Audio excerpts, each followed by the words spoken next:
Hello students, आपका फिर से स्वागत है मेरे चैनल में। आज हम लोग बात कर रहे हैं न्यूक्लियोफिलिक सब्स्टिट्यूशन रिएक्शंस की इन हेलो एरीन्स, जिसको हमने कहा है डॉ प्रोसेस। स्टूडेंट्स, एक जनरल पॉइंट होता है कि हेलो एरीन्स के अंदर इलेक्ट्रोफिलिक सब्स्टिट्यूशन रिएक्शन तो होती है, लेकिन यहाँ पर हमने बात करनी है न्यूक्लियोफिलिक सब्स्टिट्यूशन रिएक्शन की कि न्यूक्लियोफिलिक सब्स्टिट्यूशन रिएक्शंस कैसे होती हैं हेलो एरीन्स के अंदर। अब हेलो एरीन्स को पहले हमें इसमें समझना होगा, और हेलो एरीन्स को समझने के लिए पहले हमें इसकी स्ट्रक्चर को समझना होगा। तो पहले हम बात करते हैं हेलो एरीन्स की स्ट्रक्चर की। तो मैं यहाँ पर एक स्ट्रक्चर बना रहा हूँ हेलो एरीन्स में। मैंने हेलो एरीन्स में एक स्ट्रक्चर ले लिया है यहाँ पर, as I am taking the chlorobenzene, okay, with electron pairs 1 2 3 4 5 6। Okay students, तो यहाँ पर मेरे पास में 3 लोन पेयर्स आ चुके हैं। अब स्टूडेंट्स, यहाँ पर हम देखें तो जैसे कि यहाँ पर Cl लग रहा है, ऐसे ही हर जगह पर यहाँ पर हाइड्रोजन भी अटैच्ड है। कार्बन से हर जगह हाइड्रोजन भी अटैच्ड है स्टूडेंट्स। और अब हमने जब इसकी स्ट्रक्चर बना ली है तो हम यहाँ पर देखेंगे कि इस जगह पर कौन कौन से इफेक्ट्स अप्लाई हो रहे हैं। तो हम यहाँ पर इफेक्ट्स की बात करें स्टूडेंट्स, तो देखिए स्टूडेंट्स, क्या होगा कि chlorine is more electronegative than the carbon. So क्या होगा, इंडक्टिव इफेक्ट क्लोरीन की तरफ को काम करेगा, यानी कि इलेक्ट्रॉन इधर की तरफ आएंगे और इस तरीके से क्लोरीन की तरफ नेगेटिव आई इफेक्ट क्रिएट होगा। सेकंड पॉइंट, कार्बन कार्बन पर कैसा इफेक्ट आएगा, पॉजिटिव इंडक्टिव इफेक्ट स्टूडेंट्स। तो इससे क्या होगा, हमें एक चीज पता लग रही है क्या, कि कोई भी ऐसी स्ट्रक्चर अगर बनेगी तो सीधी सी बात है कि हमारे पास में यहाँ पर कोई भी एक न्यूक्लियोफाइल आ सकता है। न्यूक्लियोफाइल के पास में क्या होता है, एक इलेक्ट्रॉन पेयर होता है, नेगेटिव चार्ज होता है, और वो क्या करेगा, यहाँ पर आकर के इस कार्बन को इलेक्ट्रॉन डोनेट करेगा, और इससे क्या होगा, क्लोरीन इससे सेपरेट हो जाएगी और न्यूक्लियोफिलिक सब्स्टिट्यूशन रिएक्शन हो जाएगी इजीली। हमें यहाँ पर ही पता लग रहा है। अब हम दूसरी साइड को देखें तो अब दूसरी जगह पर हमें क्या पता लग रहा है कि carbon is more electronegative than the hydrogen. और जब कार्बन इलेक्ट्रोनेगेटिव है हाइड्रोजन की तरफ, तो इंडक्टिव इफेक्ट इधर की तरफ काम करेगा स्टूडेंट्स। और ऐसे होने पर क्या होगा, यहाँ पर आई नेगेटिव, नेगेटिव आई इफेक्ट, और हाइड्रोजन की तरफ पॉजिटिव आई इफेक्ट काम करेगा। इससे क्या होगा कि इलेक्ट्रॉन डेंसिटी यहाँ पर इंक्रीज हो जाएगी, कार्बन पर इलेक्ट्रॉन डेंसिटी इंक्रीज हो जाएगी, यहाँ पर कम थी तो न्यूक्लियोफाइल एक इलेक्ट्रॉन देने के लिए यहाँ पर आ सकता था, यहाँ पर इलेक्ट्रॉन डेंसिटी ज्यादा हो जाएगी तो इलेक्ट्रॉन लेने के लिए वो स्पीसीज आएगी जिसको कि इलेक्ट्रॉन की आवश्यकता है, लाइक दैट एन इलेक्ट्रोफाइल। तो यहाँ पर कौन आकर के इफेक्ट डाल सकता है, कौन इफेक्ट डाल सकता है, यहाँ पर एक इलेक्ट्रोफाइल आकर के यहाँ से रिएक्शन को प्रोसीड करा सकता है। तो हमें यहाँ पर पता लगा इलेक्ट्रोफाइल, यहाँ पर न्यूक्लियोफाइल आकर के रिएक्शन दे सकता है। अब स्टूडेंट्स, तीसरी बात आती है कि यहाँ पर अभी तक हमने देखा इंडक्टिव इफेक्ट काम कर रहा है, एक इफेक्ट और यहाँ पर काम कर रहा है जिसको कि हम कहेंगे मेसोमेरिक इफेक्ट। वो मेसोमेरिक इफेक्ट किस तरीके से काम कर रहा है, जैसे कि कोई एक हेलोजन होता है और हेलोजन विद लोन पेयर्स अगर एक मल्टीपल बॉन्ड वाले कार्बन से अटैच होता है, यानी कि एक कॉन्जुगेटिव सिस्टम प्रिपेयर होकर के आता है इस तरीके से, multiple bond, then single bond, then multiple bond, इस तरीके से अगर कोई सिस्टम प्रिपेयर होकर के आता है तो क्या होता है कि इलेक्ट्रॉन यहाँ से इधर ट्रांसफर हो जाते हैं, यहाँ से यहाँ पर ट्रांसफर हो जाते हैं, यहाँ से यहाँ पर ट्रांसफर हो जाते हैं, और इस तरीके से ये मेसोमेरिक इफेक्ट शो होता है। यहाँ पर हम देखें तो यही चीज है, halogen single bond, carbon double bond, single bond double bond, single bond double bond, multiple bond. इसी तरीके से क्या हुआ है कि chlorine single bond, multiple bond, single bond, multiple bond, single bond, multiple bond, और ऐसे क्या होगा स्टूडेंट्स कि ये भी इलेक्ट्रॉन पेयर यहाँ से शेयर होंगे और ये इलेक्ट्रॉन पेयर यहाँ पर आ जाएंगे। उसी तरीके से इलेक्ट्रॉन डेंसिटी आगे जाएगी, रेजोनेंस क्रिएट होगा, यहाँ पर आ जाएंगे, इस तरीके से ऐसे करके चेंज होते जाएंगे। और इस तरीके से हम देखें स्टूडेंट्स तो यहाँ पर हमें दो बातें दिखाई दे रही हैं। क्या बातें दिखाई दे रही हैं हमें, दो। हम पहले इसकी बात करते हैं, इस वाले कार्बन की, ओके। तो हम यहाँ पर देखें निगेटिव आई इफेक्ट, यानी कि इलेक्ट्रॉन डेंसिटी यहाँ पर है according to the inductive effect, और हम देखें मेसोमेरिक इफेक्ट या रेजोनेंस इफेक्ट। तो रेजोनेंस इफेक्ट से भी हम देख रहे हैं कि इलेक्ट्रॉन डेंसिटी यहाँ पर इंक्रीज हो रही है। तो एक इलेक्ट्रोफाइल इलेक्ट्रॉन लेने के लिए इस पोजीशन पर आ सकता है इजिली, या फिर इस पोजीशन पर आ सकता है, या फिर इस पोजीशन पर आ सकता है, यानी कि ऑर्थो और पैरा पोजीशन पर ये एक इलेक्ट्रोफाइल आकर के अपना फंक्शन दे सकता है। ऑर्थो या पैरा पोजीशन पर आ सकता है इलेक्ट्रोफाइल। अब हम दूसरी चीज देखें यहाँ पर, तो यहाँ पर न्यूक्लियोफाइल आने के केस के लिए इंडक्टिव इफेक्ट जो काम कर रहा है क्लोरीन की तरफ काम कर रहा है, और ऐसे क्या हुआ, यहाँ पर इलेक्ट्रॉन की कमी हो गई है, डेंसिटी कम हो गई है। लेकिन दूसरी बात हम देखें तो मेसोमेरिक इफेक्ट के अकॉर्डिंग यहाँ पर क्या हुआ, इलेक्ट्रॉन डेंसिटी फिर से आ गई है। तो एक न्यूक्लियोफाइल इजिली यहाँ पर तो नहीं आ सकता है। ओके, और दूसरी बात कि जब ये इलेक्ट्रॉन डेंसिटी यहाँ पर आएगी तो इस तरीके से क्या होगा कि यहाँ पर एक पार्शियल बॉन्ड प्रिपेयर हो जाएंगे। मैं यहाँ पर एक डॉटेड बना देता हूँ इस तरीके से, ये यहाँ पर पार्शियल डबल बॉन्ड प्रिपेयर हो जाएगा, और पार्शियल डबल बॉन्ड प्रिपेयर हो जाएगा तो क्लोरीन यहाँ से इजीली सब्स्टिट्यूट नहीं हो पाएगा, अलग नहीं हो पाएगा। तो एक न्यूक्लियोफाइल यहाँ पर आकर के इजीली अटैक नहीं कर सकता है। इलेक्ट्रोफिलिक सब्स्टिट्यूशन तो हो रही है लेकिन न्यूक्लियोफिलिक सब्स्टिट्यूशन एक्शन इजीली नहीं हो पा रही है। और हमें क्या बात करनी है, हमें यहाँ पर यही बात करनी है, nucleophilic substitution action in haloarenes. तो हमें यहाँ पर न्यूक्लियोफाइल के यहाँ पर अटैक कराना है। अब वो न्यूक्लियोफिलिक सब्स्टिट्यूशन रिएक्शन कौन सी है, हम इसकी बात करते हैं स्टूडेंट्स। तो वो जो रिएक्शन हमारे पास में आती है वो कौन सी आती है स्टूडेंट्स, वो है डॉ प्रोसेस, डॉ रिएक्शन। ओके, तो वो किस तरीके से रिएक्शन है स्टूडेंट्स, मैं यहाँ पर बताता हूँ। वो ड्रास्टिक कंडीशंस में होंगी, और वो कैसे करके हो सकती है स्टूडेंट्स, हम यहाँ पर वही बात करते हैं क्या, कि if I am having chlorobenzene, okay students, then in the presence of concentrated solution of NaOH in water। Okay, concentrated solution मैंने लिया है वाटर के अंदर इसका, और अगर मैं ऐसा करता हूँ कंसंट्रेटेड सॉल्यूशन, यानी कि मैं इसे मान सकता हूँ 6 to 8%, 6 to 8% कंसंट्रेटेड सॉल्यूशन लेता हूँ, और टेम्परेचर इसको देना है हमें 350 डिग्री सेल्सियस से अबव, यानी कि इतना तो होना ही चाहिए, और प्रेशर भी 300 degree Celsius, sorry 3 degree 300 atmosphere के आसपास में होना चाहिए। ओके, तब इन ड्रास्टिक कंडीशंस में क्या होगा कि हमारे पास में एक कंपाउंड प्रिपेयर होकर के आएगा, O N A positive charge, O negative charge, जिसको हम कहेंगे sodium phenoxide. Okay, sodium phenoxide, ये सोडियम है, इतना एरिया फेनॉक्साइड का है। और फिर अब अगर इसका एसिडिफिकेशन कर दिया जाए, एसिडिफिकेशन, अगर यहाँ पर एसिडिफिकेशन कर दिया जाए in the presence of HCl, मैं यहाँ पर अगर ऐसे कर दिया जाए, एसिडिफिकेशन कर दिया जाए डाइल्यूट HCl की प्रेजेंस में, तो यहाँ पर जो रिएक्शन होकर के आएगा हमारे पास में, वो आएगा phenol, OH, and phenol is prepared. Okay students, तो यहाँ पर एक प्रिपरेशन ऑफ द फिनॉल में भी इसका यूज कर सकते हैं। तो ये डॉ प्रोसेस है। डॉ प्रोसेस में हेलोएरीन्स यानी कि क्लोरोबेंजीन से फिनॉल की प्रिपरेशन हो रही है। अब अगर हम देखें इसे, तो हम कंपेयर कर सकते हैं जैसे कि हमने एल्काइल हैलाइड्स में रिएक्शन को किया था। ओके स्टूडेंट्स, तो मैं यहाँ पर उनके कंपैरिजन कर रहा हूँ इस जगह पर, उन रिएक्शन से यहाँ पर कंपैरिजन पॉइंट मैं ले रहा हूँ। जैसे कि हम इसमें कंपैरिजन पॉइंट ले सकते हैं, जैसे कभी कभी स्टूडेंट्स कह देते हैं कि सर इसकी जगह पर हम एक बात सोचें, तो आप कभी कभी कहते हैं कि CH3 bond CH2 and bond Cl, ये हमारे पास में है। ओके, और हमने क्या किया, NaOH का एक्वस सॉल्यूशन ले लिया। ओके, और एक्वस सॉल्यूशन लेने के बाद में क्या हुआ, रिएक्शन हो गई, और यहाँ पर सब्स्टिट्यूशन रिएक्शन हो गई, OH आयन से यहाँ पर आ गए, Cl हट गया यहाँ से, जैसे कि अभी पीछे हमने बात की थी, CH3 CH2 and bond OH with the elimination of NaCl।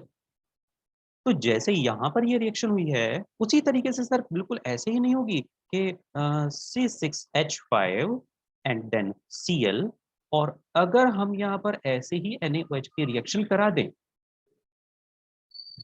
Aqueous solution, तो यहाँ पर भी C6H5 and then OH with the elimination of NaCl, तो ये बिल्कुल रिएक्शन सेम सेम सी हो रही हैं, और हमें लग भी रही है कि बिल्कुल ये सेम रिएक्शंस हैं। ओके, बिल्कुल ये ऐसी लग रही हैं जैसे कि बिल्कुल सेम रिएक्शंस हैं। ओके, लेकिन स्टूडेंट्स ये सेम रिएक्शन बिल्कुल भी नहीं है, ये बिल्कुल भी सेम रिएक्शन नहीं है स्टूडेंट्स, ये बिल्कुल एक जैसी नहीं है। क्यों नहीं है? क्योंकि यहाँ पर जो हुई है, यहाँ पर न्यूक्लियोफिलिक सब्स्टिट्यूशन रिएक्शन हुई है। हम समझ रहे हैं यहाँ पर, क्योंकि यहाँ पर सिंगल बॉन्ड है, लेकिन यहाँ पर अभी जैसे कि हमने अभी बात की है, यहाँ पर क्या होगा, ये मल्टीपल बॉन्ड क्रिएट हो जाते हैं Cl के इस ग्रुप के साथ में पूरे, तो यहाँ पर एक मल्टीपल बॉन्ड क्रिएट हो जाते हैं और इस तरीके से OH इसे सब्स्टिट्यूट नहीं कर सकता है। तो यहाँ पर फिनॉल बन तो रही है, जैसे कि यहाँ पर बताया कि हमने ये लिया है, इससे फिनॉल प्रिपेयर हो गई है, ऐसे लिया है, इससे फिनॉल प्रिपेयर हो गई है, तो क्या ये भी इसी तरीके से फिनॉल प्रिपेयर हो रही है? नो। तो यहाँ पर बात कर दी गई है, नो, ये सेम रिएक्शन नहीं है, ऐसी कोई रिएक्शन नहीं होती है इस तरीके से। तो अब ये कैसे होती है रिएक्शन, इसके लिए आपको इसकी मैकेनिज्म समझनी पड़ेगी कि यहाँ पर ऐसा क्या हुआ, और यहाँ पर ये जो बीच में सोडियम पेरोक्साइड बन रहा है, इसका क्या रोल आया है। ओके स्टूडेंट्स, तो हम यहाँ पर इसकी मैकेनिज्म की बात करते हैं। तो डॉ प्रोसेस की मैकेनिज्म की हम बात कर रहे हैं स्टूडेंट्स, बहुत अच्छे से, बहुत ध्यान से इस चीज को समझना है आपको। ओके स्टूडेंट्स, मैं यहाँ पर लेता हूँ chlorobenzene, as I have taken chlorobenzene. तो स्टूडेंट्स, क्लोरोबेंजीन यहाँ पर एक इंडक्टिव इफेक्ट होता है, और इस तरीके से क्या होता है कि इंडक्टिव इफेक्ट के अकॉर्डिंग यहाँ पर जो हाइड्रोजन लग रहा है, ये कैसे हो जाता है, एसिडिक हाइड्रोजन हो जाता है, वी नो। और अगर एसिडिक हाइड्रोजन के केस में यहाँ पर हम कोई एल्कली ले लें जो कि हमें OH आयंस प्रोवाइड करा सके, तो सीधी बात है, ये क्या करेगा कि यहाँ से H के पास में जाकर के अटैक करेगा, और यहाँ पर क्या होगा, वाटर मॉलिक्यूल सेपरेट हो जाएंगे, यानी कि वाटर मॉलिक्यूल सेपरेट हो गए। और क्या होगा, यहाँ से हमारे पास में एक इंटरमीडिएट बन करके आएगा, Cl and this. Okay students, देखिए यहाँ पर क्या हुआ, हाइड्रोजन ने अपने इलेक्ट्रॉन्स यहाँ पर दे दिए, ये इलेक्ट्रॉन्स यहाँ पर आ गए, यानी कि अपना इलेक्ट्रॉन भी और कार्बन का इलेक्ट्रॉन, दोनों इलेक्ट्रॉन यहाँ पर आ गए, और इस हाइड्रोजन के एक इलेक्ट्रॉन एक्स्ट्रा होने की वजह से यहाँ पर नेगेटिव चार्ज आ चुका है। अब स्टूडेंट्स, आगे क्या होता है, जैसे कि हमें पता है कि कार्बन आयन, यानी कि कोई भी एक एनायन हो ऑर्गेनिक केमिस्ट्री में, उसकी स्टेबिलिटी उसके रेजोनेंस पर डिपेंड करती है। तो यहाँ पर क्या होगा, यहाँ पर भी रेजोनेंस होगा, और जब ये रेजोनेंस होगा तो क्या होगा, यहाँ से जैसे कि हमें पता है Cl के पास में इंडक्टिव इफेक्ट काम कर रहा है, इधर की तरफ इंडक्टिव इफेक्ट काम कर रहा है, क्या करेगा Cl, इलेक्ट्रॉन्स को लेकर के टोटल इससे अलग हो जाएगा, और माइनस Cl नेगेटिव, यहाँ से Cl हट जाएगा। ओके स्टूडेंट्स, और Cl जब यहाँ से हट जाएगा, तो यहाँ पर एक नई टाइप की स्पीसीज बन करके आएगी, हालांकि वो एक अनस्टेबल स्पीसीज है, 1 2 and 3, and again a bond, ये वाला एक बॉन्ड यहाँ से प्रिपेयर होकर के आ जाएगा, और हम इसको कहते हैं बेंजाइन, BENZYNE, बेंजाइन। ये बेंजाइन बन करके आता है स्टूडेंट्स, ये एक अनस्टेबल स्पीसीज होती है। स्टूडेंट्स, इसमें एक चीज का ध्यान रखना है आपको कि ये वाला जो बॉन्ड होता है, ये ओके, इस वाले दूसरे पाई बॉन्ड से 90 डिग्री पर होता है। तो अगर 90 डिग्री पर है, तो ये किसी भी तरीके से रिंग के अंदर रेजोनेंस में नहीं काम करता है, इसका कोई पार्टिसिपेशन नहीं होता है रिंग के अंदर रेजोनेंस में। जैसे कि हमें पता है कि जहां पर भी ट्रिपल बॉन्ड होते हैं, उनमें 2 पाई बॉन्ड्स होते हैं, और दोनों पाई बॉन्ड एक दूसरे पर 90 डिग्री पर होते हैं। तो ये एक दूसरे से 90 डिग्री पर है, तो रेजोनेंस में इनका काम हो रहा है, रिंग में रेजोनेंस में इन बॉन्ड्स का काम है, इसका कोई काम नहीं है ऐसा। ओके फ्रेंड्स, तो अब क्या होता है, ये एक अनस्टेबल स्पीसीज होती है, और अनस्टेबल स्पीसीज के अंदर चूंकि हमने कंसंट्रेटेड सॉल्यूशन लिया है NaOH का, और वो हमें अभी भी OH प्रोवाइड करा रहा है, तो क्या होता है, ये अनस्टेबल स्पीसीज है, और इसके अंदर आपस में ही इलेक्ट्रॉन OH की प्रेजेंस में, नेगेटिव स्पेस की प्रेजेंस में क्या होते हैं, इलेक्ट्रॉन किसी एक तरफ शिफ्ट हो जाते हैं वापस। और अगर ये एक तरफ इलेक्ट्रॉन शिफ्ट हो जाएंगे, तो क्या होगा, OH नेगेटिव वहां पर आकर के उस जगह पर कार्बन पर आकर के अटैक करेगा जहां पर कि पॉजिटिव होगा। अगर इलेक्ट्रॉन इधर शिफ्ट हो जाते हैं, तो ये यहाँ पर वर्क करेगा, अगर ये यहाँ पर शिफ्ट हो जाते हैं, तो यहाँ पर वर्क करेगा, किसी भी एक जगह आकर के ये यहाँ पर फंक्शन देगा। ओके, अब इलेक्ट्रॉन अगर मैंने यहाँ पर ट्रांसफर कर दिया, तो ये OH यहाँ पर आ जाएगा, और अगर OH यहाँ पर आ जाएगा, तो आ, आ, आ, O एंड H ये बन जाएगा। और अगर ऐसे बन जाएगा, बॉन्ड्स सेम, तो यहाँ पर दोनों इलेक्ट्रॉन्स अपने पास में आ जाएंगे, और दोनों इलेक्ट्रॉन्स अगर अपने पास में आ गए तो एक नेगेटिव चार्ज इस पर आ जाएगा, ये एक नेगेटिव चार्ज आ गया, इस पर दो इलेक्ट्रॉन्स आ गए हैं। ओके स्टूडेंट्स, अब यहाँ पर क्या होगा, यहाँ पर एक बड़ी ही इंटरेस्टिंग चीज होगी, क्या होगी कि यहाँ पर नेगेटिव चार्ज है, और जैसे कि ये बॉन्ड्स हमारे बने हुए हैं, यहाँ पर बॉन्ड्स बनने की वजह से हाइड्रोजन पर पॉजिटिव चार्ज हो जाता है, और यहाँ पर एक अट्रैक्शन पॉइंट हो जाता है। और ये अट्रैक्शन पॉइंट जब हो जाता है, यहाँ से एक इलेक्ट्रोस्टैटिक फोर्स लगने लग जाती है, एक अट्रैक्शन पॉइंट बन जाता है, और इस अट्रैक्शन पॉइंट की वजह से क्या होता है, ये हाइड्रोजन यहाँ से हट करके यहाँ पर आ जाता है, इस कार्बन पर आ जाता है। ओके, और फिर यहाँ से क्या होता है, प्रोटॉन ट्रांसफर हो जाता है, इसको हम कहते हैं प्रोटॉन ट्रांसफर। तो मैं यहाँ पर लिख रहा हूँ प्रोटॉन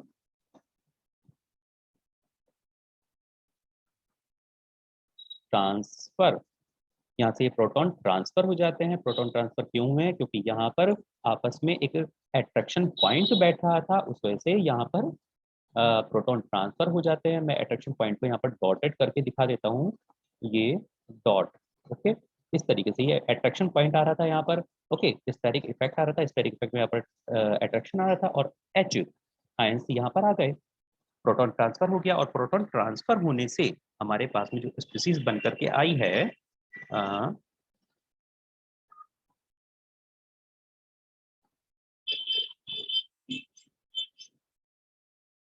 this O and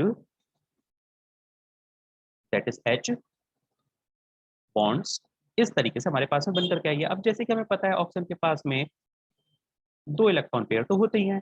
अब यहाँ पर क्या हुआ, दो इलेक्ट्रॉन पेयर आ गए। अब हाइड्रोजन अपने इलेक्ट्रॉन छोड़ करके क्या है, तो इसमें ऑक्सीजन का भी अपना इलेक्ट्रॉन है और हाइड्रोजन का भी अपना इलेक्ट्रॉन है। ये बॉन्ड्स के दोनों इलेक्ट्रॉन्स यहाँ पर ये और ये। ओके, तो ये दोनों आ गए, और एक इलेक्ट्रॉन एक्स्ट्रा होने की वजह से, हाइड्रोजन का एक इलेक्ट्रॉन एक्स्ट्रा होने की वजह से इस पर कैसे चार्ज आ गया, नेगेटिव चार्ज आ चुका है। इसको स्टूडेंट्स हम कहते हैं फिनॉक्साइड आयन। मैं इसके नीचे लिख देता हूँ फिनॉक्साइड आयन, फिनॉक्साइड आयन। तो this is called phenoxide ion. अब स्टूडेंट्स हम इसमें फिर से पीछे जाकर के देखते हैं, क्या, देखिए ये सोडियम फिनॉक्साइड बना था। ओके स्टूडेंट्स, तो यहाँ पर भी ये क्या है हमारे पास में, ये सोडियम फिनॉक्साइड है। हम इसको थोड़ा और डीपली समझ लेते हैं, हमें कभी कभी कुछ बातें नहीं क्लियर हो पाती हैं, तो हम इसे थोड़ा सा डीपली समझ लेते हैं।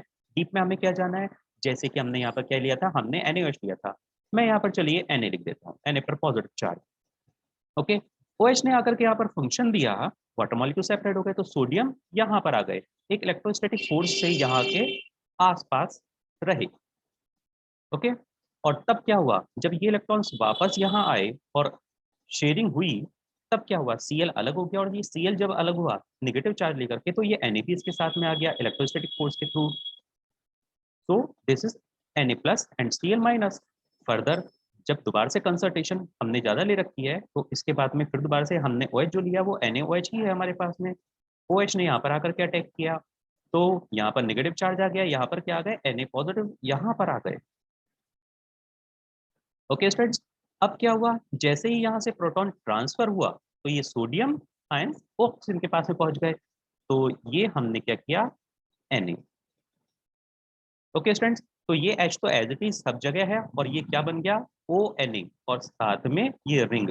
और देखिए स्टूडेंट्स, यहाँ पर पीछे हमारे पास में क्या है, ONA और रिंग, इसको हमने क्या कहा था, सोडियम फिनॉक्साइड। तो स्टूडेंट्स ये हमारे पास में क्या बन करके आया है, ये सोडियम फिनॉक्साइड बन करके ही आया है, सोडियम फिनॉक्साइड। ओके, तो ये बनकर क्या है हमारे पास में, सोडियम फिनॉक्साइड स्टूडेंट्स। अब ये फर्दर रिएक्शन है हमारे पास में, क्या रिएक्शन है कि एक सोडियम फिनॉक्साइड है, और अब अगर हम इसको प्रोटोनेट कर देते हैं, प्रोटोनेट यानी कि हमने एसिडिफिकेशन कर दिया है, तो एसिडिफिकेशन करने से क्या होगा, यहाँ पर एक्चुअली HCl हमारे पास में एक स्ट्रॉन्ग एसिड है, और स्ट्रॉन्ग एसिड अपने आप से प्रोटोनेशन करता है, और यहाँ पर हमारे पास में क्या है, ये हमारे पास में है फिनॉल। ओके, फिनॉल का यानी कि फिनॉल जो हमारे पास में एक वीक एसिड है, उसका कंजुकेटेड बेस है, और वीक एसिड का कॉन्जुगेटेड बेस जो होता है वो स्ट्रॉन्ग बेस होता है, वो प्रोटॉन्स को एक्सेप्ट करता है, और यह स्ट्रॉन्ग एसिड ये प्रोटॉन को डोनेट करेगा। तो इससे क्या होगा, आर्नियस कॉन्सेप्ट के अकॉर्डिंग और ब्रॉनस्टेड लॉरी कॉन्सेप्ट के अकॉर्डिंग, तो हमारे पास में एसिड की सीरीज है, तो उसके अकॉर्डिंग ये क्या करेगा, ये अपने प्रोटॉन्स को ट्रांसफर करेगा और मोर स्टेबल एसिड प्रिपेयर करेगा। तो यहाँ से ये प्रोटॉन ट्रांसफर इसके पास में हो जाएंगे और फिर जो बनकर के आएगा हमारे पास में, that is O and H।